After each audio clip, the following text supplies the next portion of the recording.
Best time to exercise to lose weight fast. Some people swear by a 6 a.m. jog to get their hearts racing and get them psyched up for the day. Others wouldn't dream of breaking a sweat before noon. The most important thing is to choose a time of day you can stick with, so that exercise becomes a habit.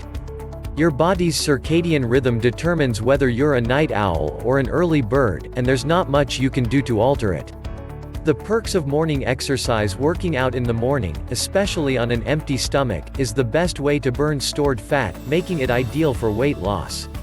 That's largely because the body's hormonal composition in the morning is set up to support that goal. In the early morning hours, you have a hormonal profile that would predispose you to better metabolism of fat, Hackney says. People naturally have elevated levels of cortisol and growth hormone in the morning, both of which are involved in metabolism.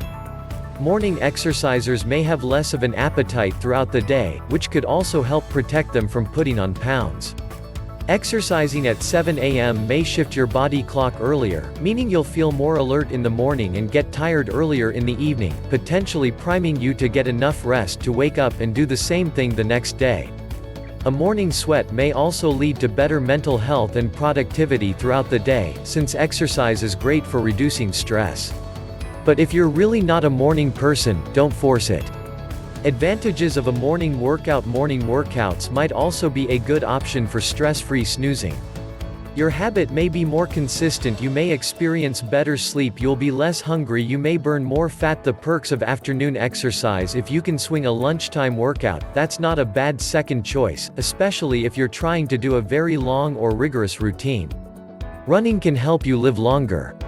But more doesn't always mean better. Morning workouts are ideal for burning fat and losing weight, but afternoon workouts may give your performance a boost, since you'll have eaten a meal or two by the time you get going. Any time you eat, your blood sugar levels rise, Hackney says. Sugar in the form of blood glucose is one of the things we need if we're trying to work at a higher intensity.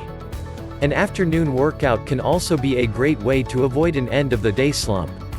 The Journal of Physiology study found that exercising between 1 p.m. and 4 p.m. can shift forward your body clock in the same way as an early morning workout. Even taking a quick walk may help you perk up and refocus. Your body naturally burns about 10% more calories in the late afternoon, compared to the early morning and late night. The researchers looked at bodies at rest, so they can't draw firm conclusions about what happens when people work out, but it's possible that you could burn a little extra energy if you move in the afternoon.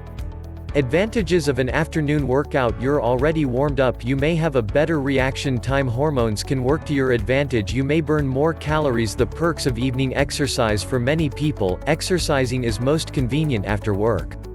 But there's a common belief that evening exercise perks you up so much that it's difficult to fall asleep later.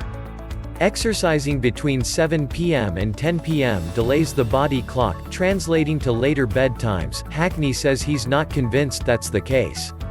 As long as you're not exercising, showering and then, immediately, jumping in bed to go to sleep, it doesn't interfere with your sleep pattern at all, he says. A stress-relieving activity like yoga may even help you sleep better if it's done at night. And while the research about morning workouts and weight loss is more established, nighttime workouts can also set people up for weight loss. Nighttime workouts do not disrupt sleep, and over time can also reduce levels of the hunger-stimulating hormone ghrelin, which could help with weight loss or management. Conclusive answer: if he had to pick a best time to exercise, morning would win, Hackney says. Early workouts make the most of your biology and psychology, potentially leading to better results and adherence over time. But there's really no bad time to exercise, and the most important thing is finding the time to do so, whenever works for you.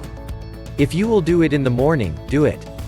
If you will do it in the evening, do it, Hackney says.